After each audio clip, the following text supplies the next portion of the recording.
Some people call it as paracecal. Some people will call it as subcecal. Now, technically enough, if this is the cecum, this is the ileocecal junction, the appendix is like this. So this is called as a retrocecal appendix and lies in the right paracolic gutter.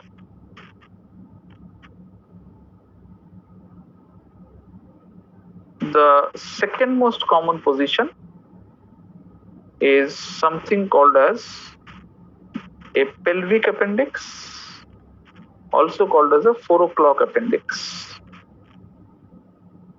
Called 4 o'clock because if you consider the cecum to be a 12 o'clock, the appendix thereafter becomes a 4 o'clock entity, and hence it is second one and called as a pelvic type of an appendix.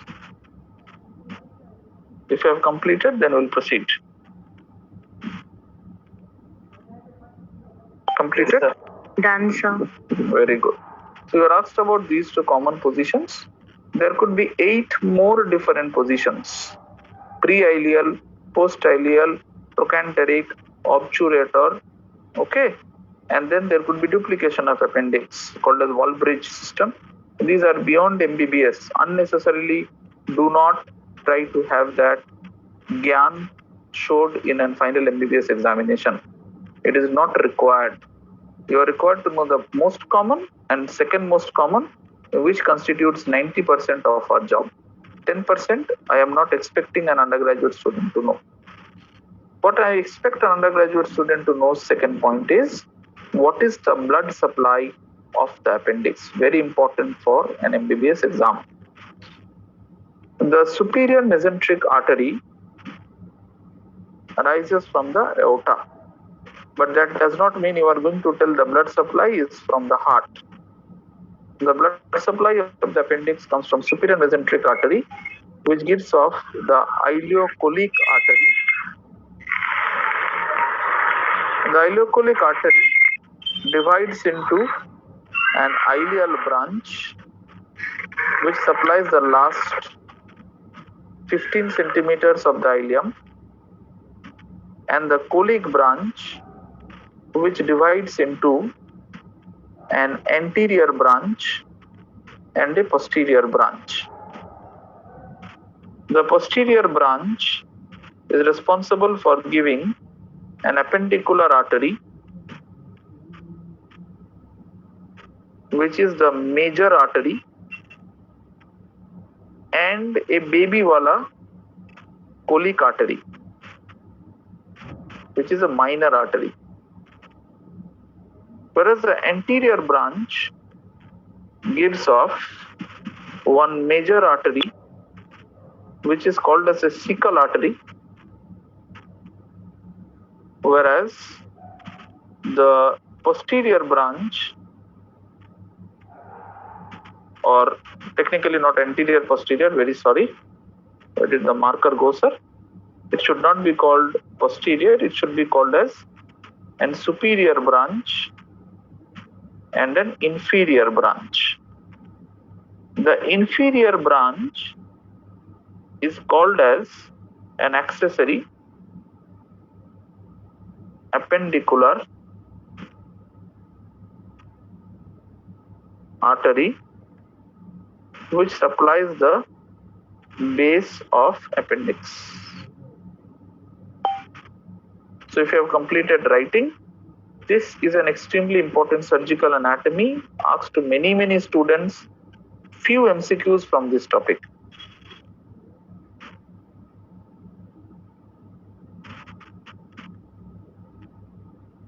Completed? Yes, sir. Good. So this is what you are required to say in an exam. You can draw this flow diagram like this. 2 more questions. The venous drainage of the appendix goes to the portal vein, and hence appendicitis can produce either portal pyemia, which is a complication of appendicitis, and a pyogenic liver abscess. Number 1. Number 2, the lymphatics of the appendix will go from the appendicular artery to the colic artery and then to the superior mesenteric artery. So this is what you are required to know. When is this important? It becomes important in a patient with a carcinoid tumor. If lymph nodes are involved, I have to plan for a right hemicolectomy.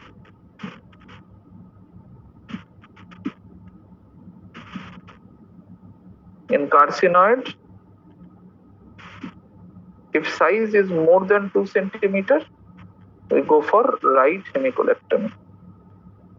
The rest do not need a right hemicolectomy, only appendicectomy. Sir লিমফ্যাটিক্সটা ওই appendicular আর্টারিতে গিয়ে পৌঁছে।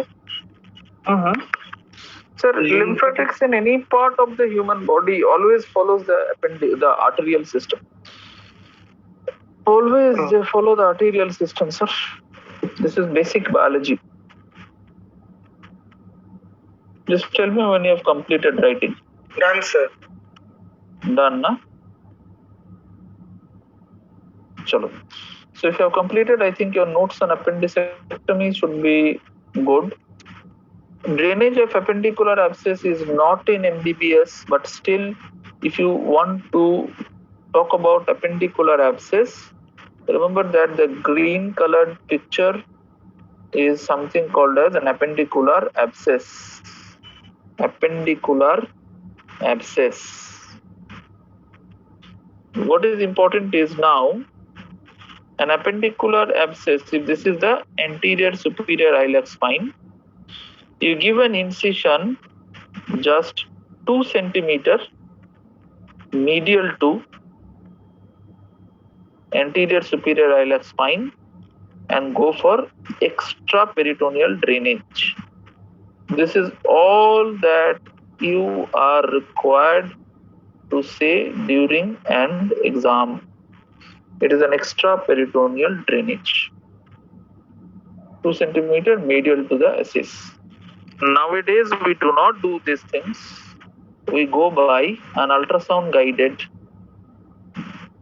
pigtail drainage. Completed?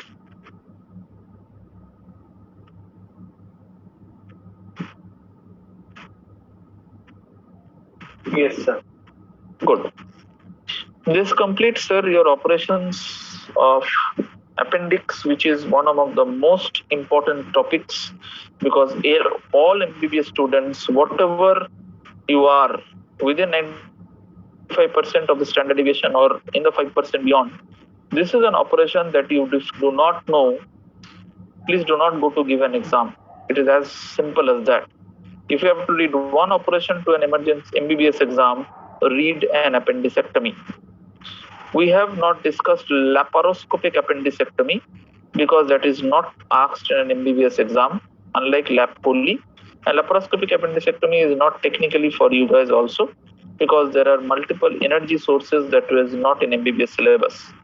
Okay, this is a simple operation that is always asked in an exam. Please remember all the points that we have discussed. If you have your examiner who is asking you questions beyond what you have written, that means you have done very good. This is what 95% of surgeons across the world will do. Okay, right. So we have completed a major operative part called as appendicectomy.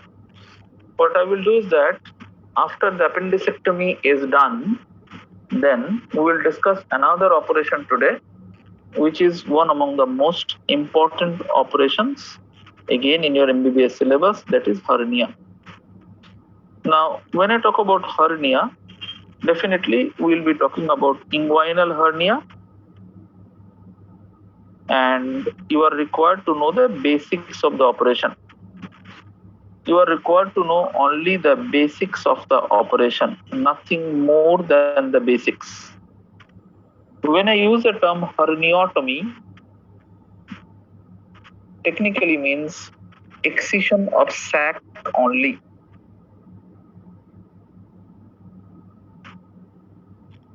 Now, any herniatomy contains a combined collection of steps. Number one is identify the sac. Number two is dissect the sac. Number three is open the sac. Number fourth, examine the contents of the sac and either reduce or resect. And finally, remove the sac by ligation. So that is called herniatomy. That means excision of the sac only. Herniatomy is the procedure that is done in children.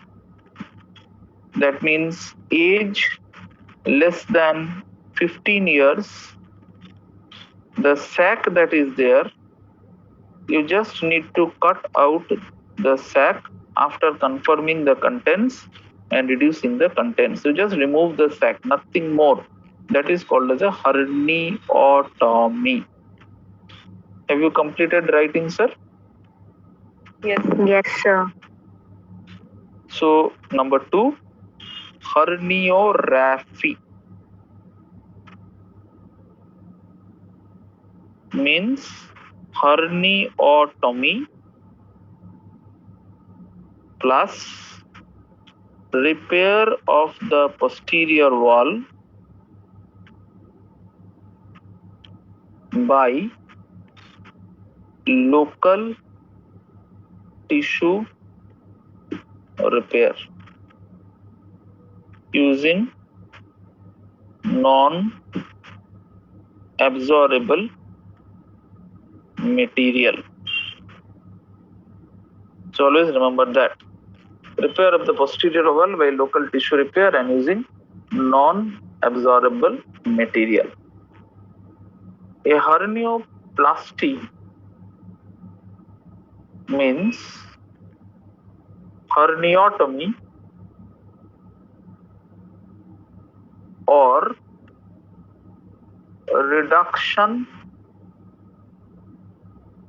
of hernial sac with prosthesis placement for strengthening the posterior wall. So if you have completed writing, this is an important definition. This is an important definition, and you are required to write the definitions of herniorrhaphy, hernioplasty. Have you completed? Yes, sir. Good, thank you. Now, after this is done, then we are required to know the surgical anatomy. That is something that you have been taught in your anatomy days. Sir, This is a common so in operative. herniorrhaphy also the sac will be ligated. Yes. Now, in a surgical anatomy, whenever you are asked about the inguinal canal, remember that the inguinal canal is an oblique musculo-aponeurotic canal. Number two, from the deep inguinal ring to the superficial inguinal ring. Next, the layers of this or borders of an inguinal canal are easily remembered by this Boxwala model. Superiorly, you have the arched fibers of internal oblique and transversus abdominis.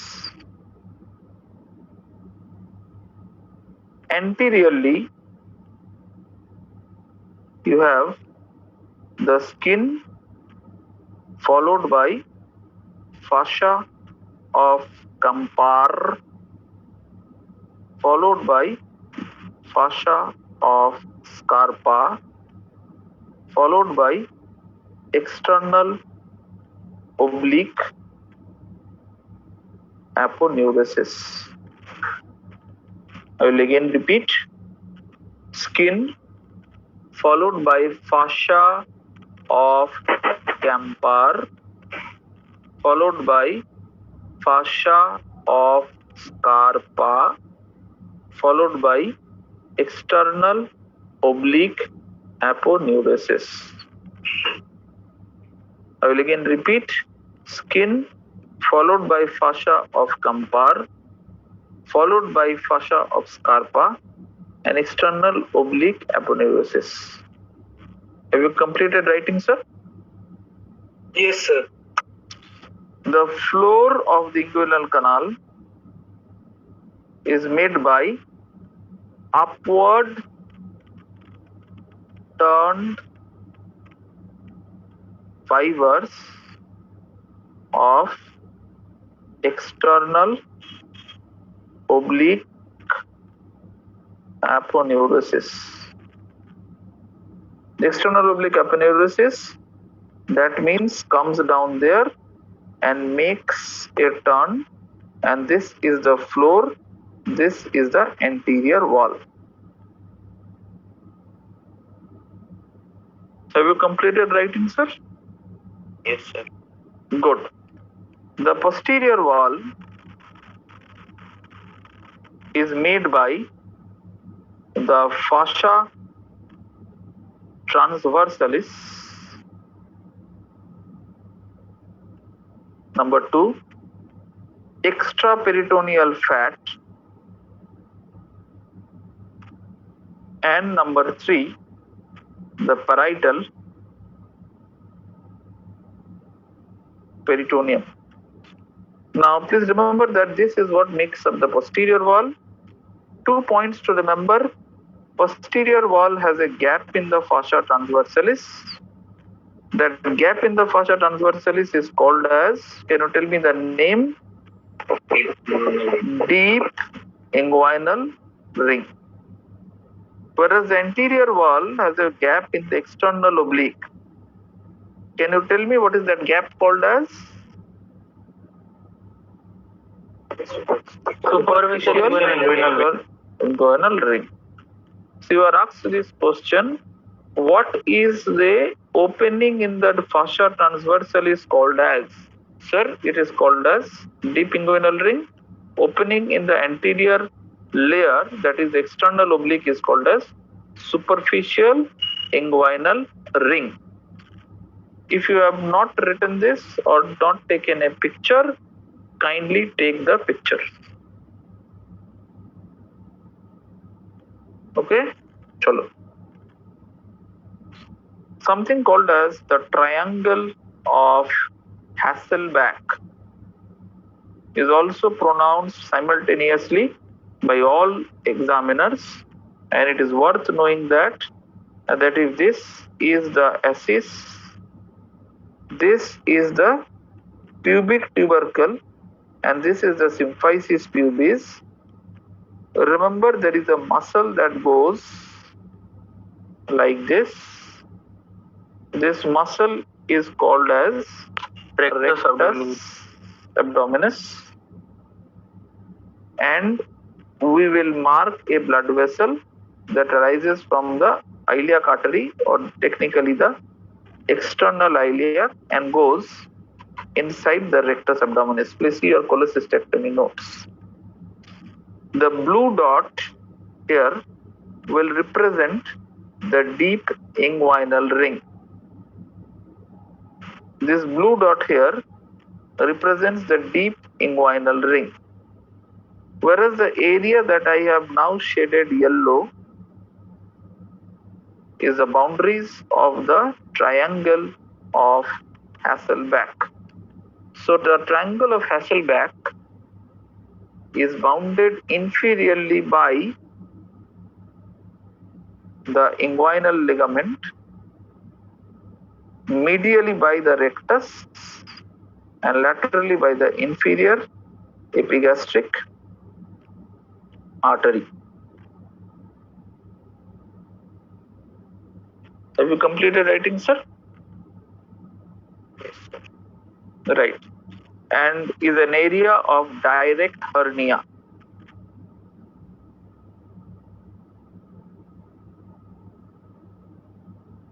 Okay, please tell me if you have completed writing. Done? Done, sir. Lastly, what are the contents? Please understand the contents will be one tube that is going, as you have seen, one tube that is going from the deep ring to the superficial ring. Can you tell me what is the tube that is going called as? Spermatic cord. It is called as a spermatic cord. Very good. Now, the spermatic cord is accompanied by two other structures.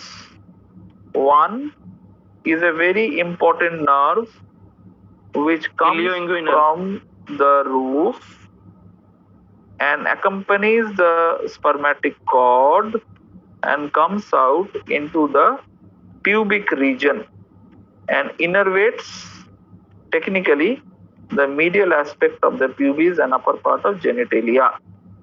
This nerve is called as ilioinguinal nerve, has a root value of L1 and is a sensory nerve. So the ilioinguinal nerve comes out from the roof, follows the canal and supplies the sensory nerve supply of the medial aspect of the groin. Whereas there is another nerve that is not injured during an inguinal hernia surgery but can be injured during your appendix operation. If I have taught you the appendix with a purpose, I did not tell you while you do the split particularly, and if you do an extension called as a muscle cut, there is a nerve that is liable to get injured. What is this nerve called as? Iliohypogastric. Very good. So this is called as iliohypogastric. I hope all of you will appreciate that this always comes from L1, as both motor plus sensory fibers, comes from the roof, goes out through the roof, and if you injure the nerve, luckily during an appendicectomy, that will lead to a groin hernia called as a phantom hernia. Phantom means Soronodevi. Phantom hernia. Okay? Chalo. You have completed this part. Right?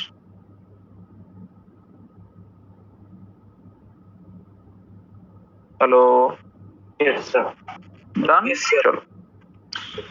The anatomy of the spermatic cord is not an important entity, but if you want to know what are the contents of the spermatic cord, I think go by the rule of 3. 3 tubes to start with. One is the vas deferens.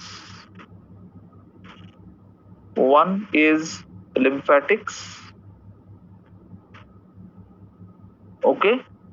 And one are veins, technically called as the pampini. form plexus. It will contain 3 arteries. They are testicular artery, artery to vas, artery to cremaster. So this completes the 3 arteries. Beyond this, you have nerve, 3 nerves in concern. They are ilioinguinal, genital branch of genitofemoral, and femoral branch of genitofemoral.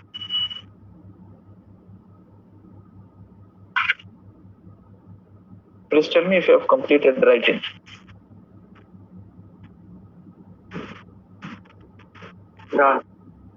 Done. Examiner vivas will be exactly this in your operative and surgical anatomy. 5 number का card.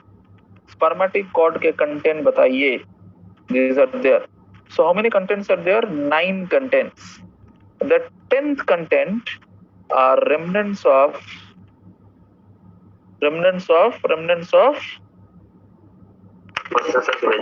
processus vaginalis.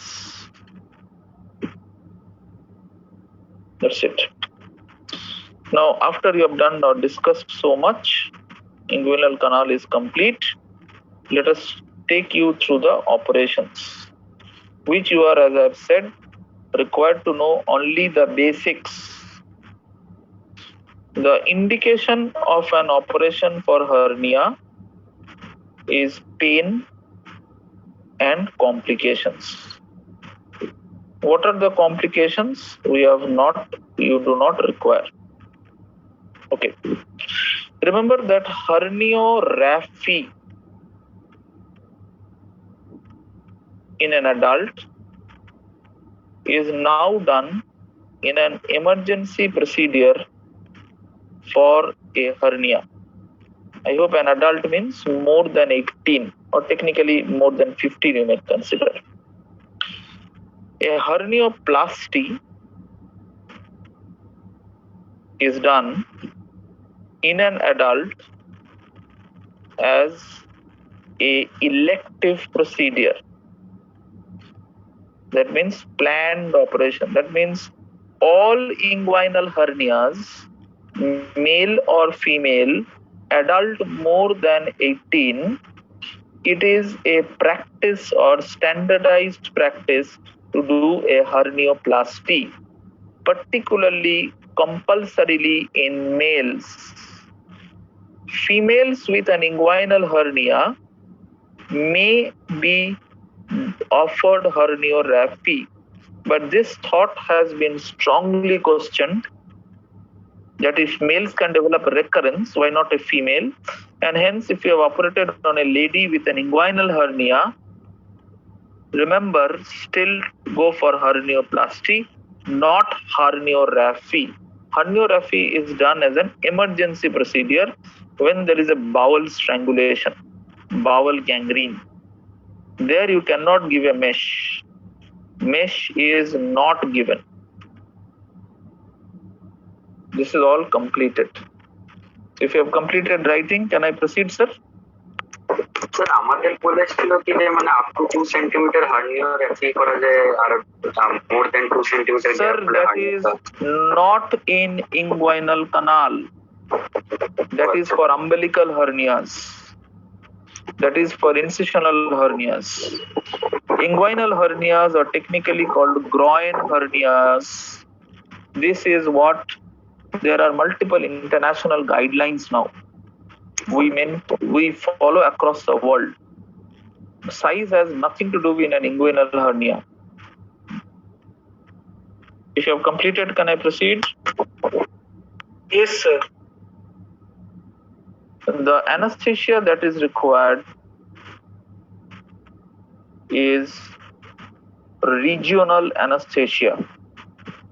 Now, this is the only thing that you are required to talk about, a spinal anesthesia, but I feel if I am an MBBS student, I will be more happy to say that I have seen the patient to be operated with general anesthesia and endotracheal intubation. Your choice. I feel this is a much easier answer for you rather than spinal. But yes, you can use any of them that you like. Come to the steps proper. The steps proper of the operation will include antiseptic dressing and dripping, again from the xiphoid to the pubis. Point number 2. An incision is made parallel to inguinal ligament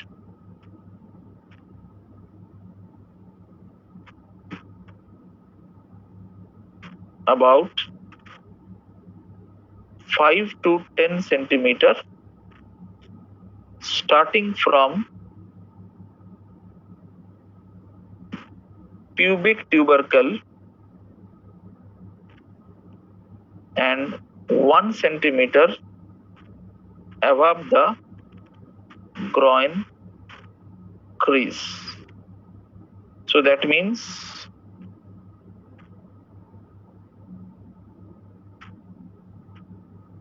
if this is the symphysis pubis, start 1 centimeter above and go for a distance of 5 to 10 centimeter. This is an MBBS question. Please note this.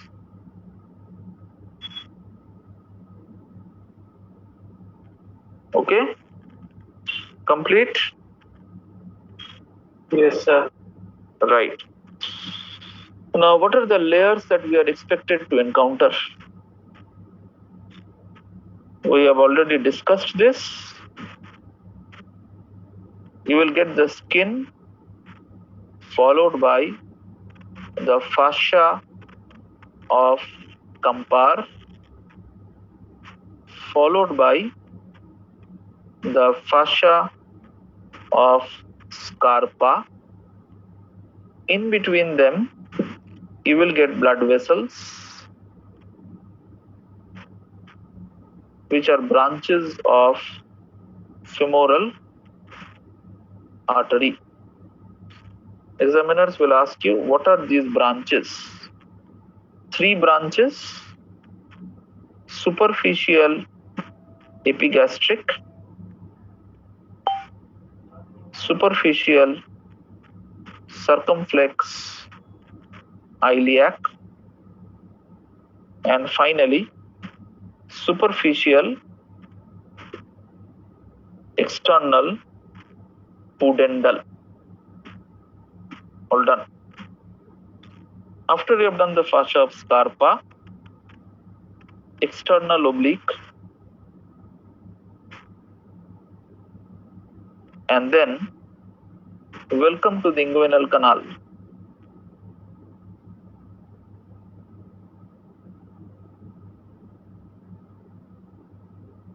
Inguinal canal is opened. Identify the ilio-inguinal nerve and preserve or resect the nerve. Practices differ. Like I resect the nerve because if the nerve is there, patient can have pain in the post-operative period. I believe in a simple philosophy: na rahegi baans, na banegi bansuri. There are some who do not believe like me. They take very meticulous care in preserving the nerve. Now, identify the sac. If the sac is an indirect sac, it is in front of the spermatic cord, go for hernioctomy. If the sac is a direct sac, this is behind the spermatic cord, go for plication or reduction of sac. Okay?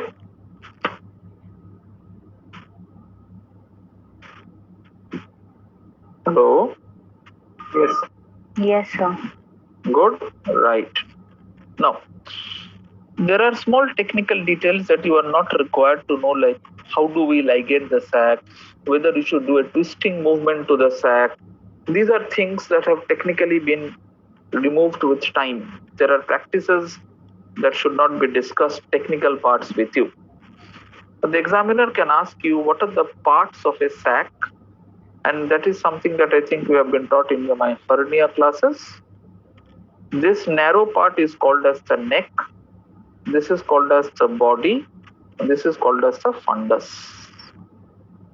In a case of an indirect sac, remember that what is the relation of an indirect sac to the inferior epigastric artery? Lateral. It is lateral. And if it is a direct sac, then Medial. medial. This is all that you are required to know. Direct and indirect sac. Now, after you have done the hernioctomy, then the next of the steps which will be either to do a herniorrhaphy, that means repair of the posterior wall by suture. Now this is something where MBBS ends, and I will mention 3 names. The Bassini technique means if these are the arched fibers and the black colored line is inguinal ligament, Bassini technique mane you apply interrupted suture.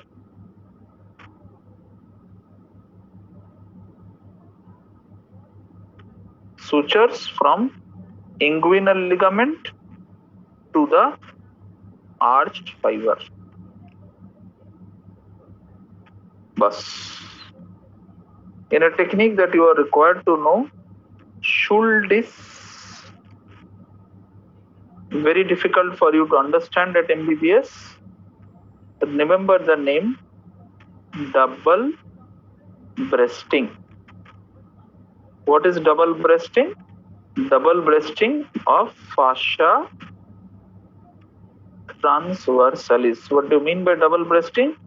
The shirt that you are wearing now, the margins and the rim of the shirt has been double breasted. That means that if this is one layer and this is another layer, this is one suture and this is another suture. So this is called as a double breasting. Which layer is double breasted? Fascia transversalis. At an MBBS, we do not expect you to know anything more. Either we go for a Bassini or a Schuldi. So this is the first one. When you talk of hernioplasty, then the major point is to use a prosthetic mesh which is made by Prolene or polypropylene. In instrument class, we'll be again discussing this. But today you are required to know what is the size. The size approximately should be more than 5 centimeters, covering the posterior wall. What do I mean by this? This is the arched fiber And now consider that I am using a mesh.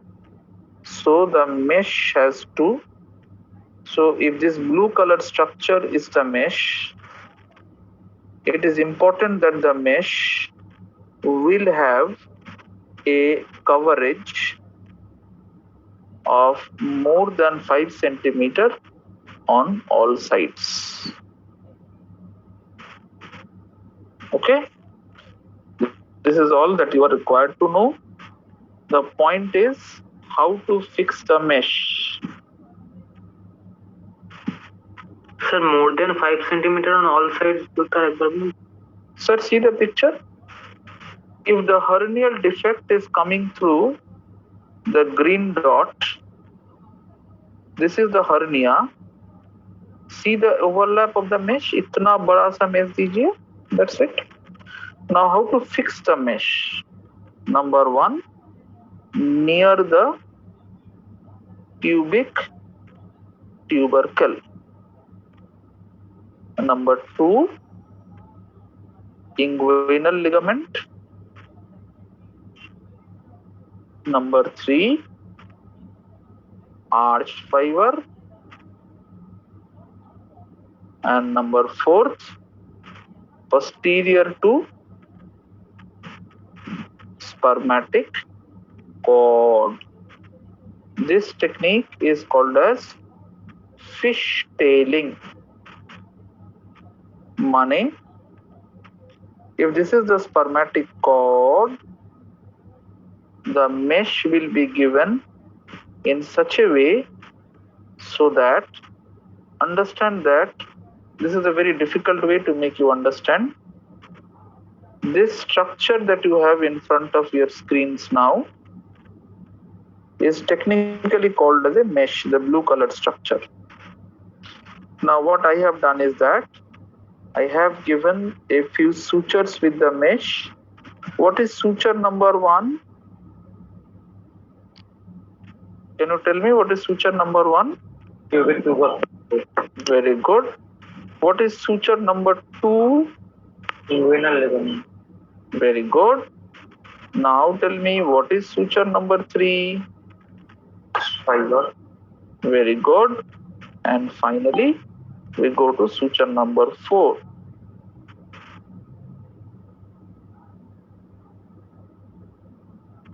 Posterior to the spermatic cord. But you need these 4 stitches. That's it. The operation is complete. The next of these points to remember is the external oblique is closed by non-absorbable suture followed by skin closure. It is as simple as that. The technique that you are being taught, this technique of hernioplasty is called as Lichtenstein's no tension technique. So you learned 3 names today: Bassini, Schuldi, and Lichtenstein's no tension hernioplasty. Lichtenstein's no tension hernioplasty. If you have completed, can I proceed? Yes, sir. Good. Complications are something that we do not expect an undergraduate student to know. Early complications could be urine retention, particularly in elderly patients because of the pain. But if the patient does develop urine retention, please catheterize the patient. Simple answer, sir. Catheter kar dijiye.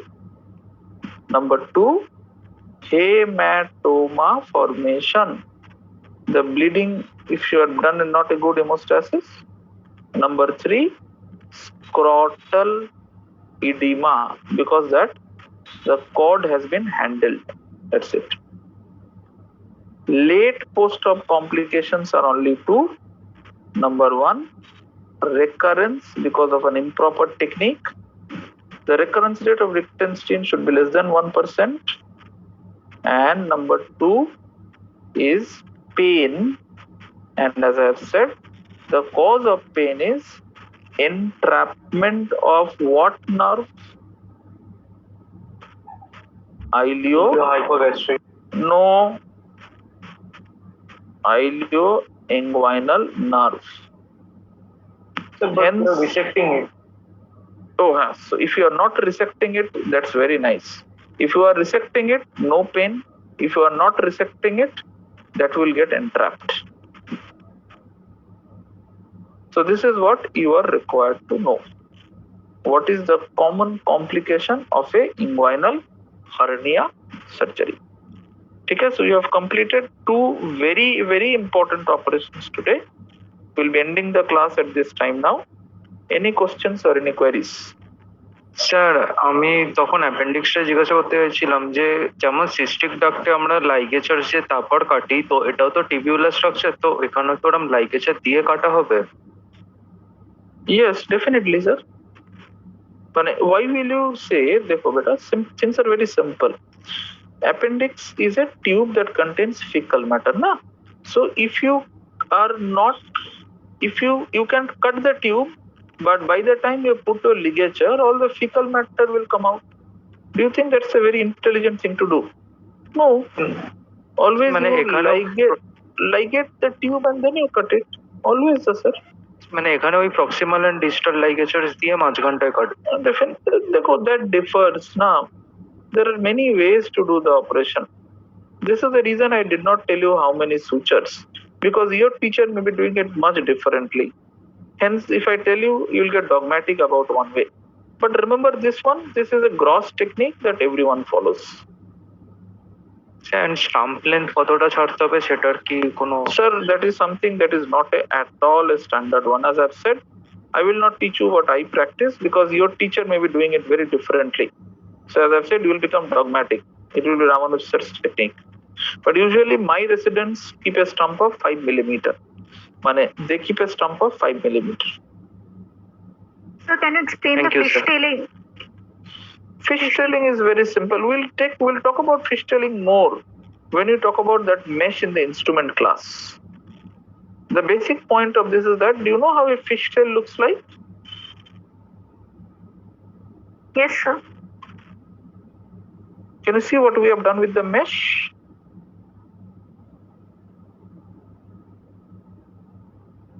And this gap that is created, that gap is for the spermatic cord to pass. That is called as fishtailing. Okay, sir. Thank you, sir. Okay? Right then. Any other? Double ব্রেস্টিংটা একবার explain করুন। Double breasting is, see, these are the two layers of fascia transversalis. Cut the fascia transversalis. That means if this is the fascia transversalis, you can cut the fascia transversalis and then it will be one leaf, another leaf. Iske baad you come to this picture.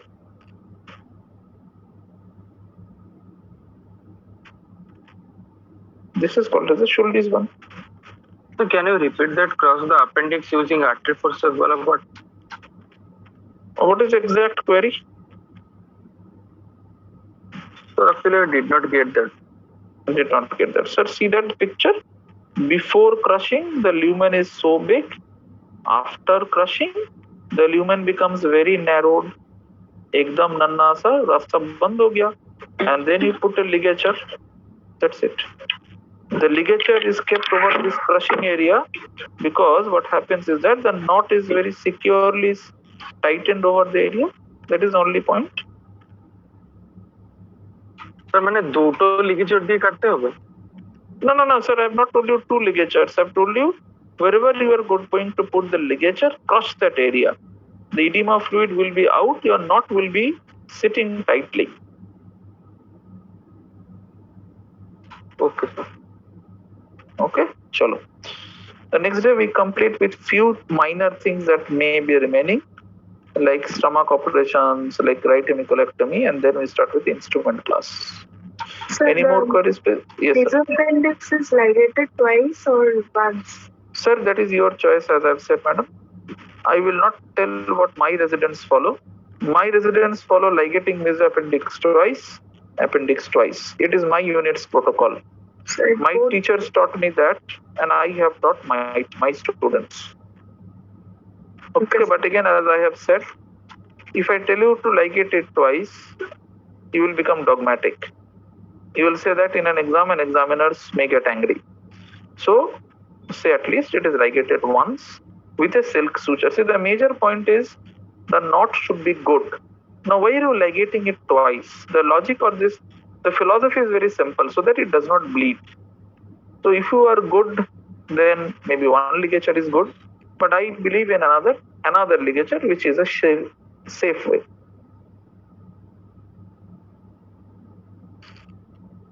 Okay. Sir? Thank you very much. Sir? Yes, sir. Sir, in lump excision, sir, you said that lignocaine without adrenaline is 3 milligram per kg and lignocaine with adrenaline is 5 milligram per kg. Sir, if you give adrenaline with lignocaine, then the action Recording of the stopped. lignocaine will be more, na? So No. less should be Yes. given. No, why should you give less? You can give more because absorption time is increased, na?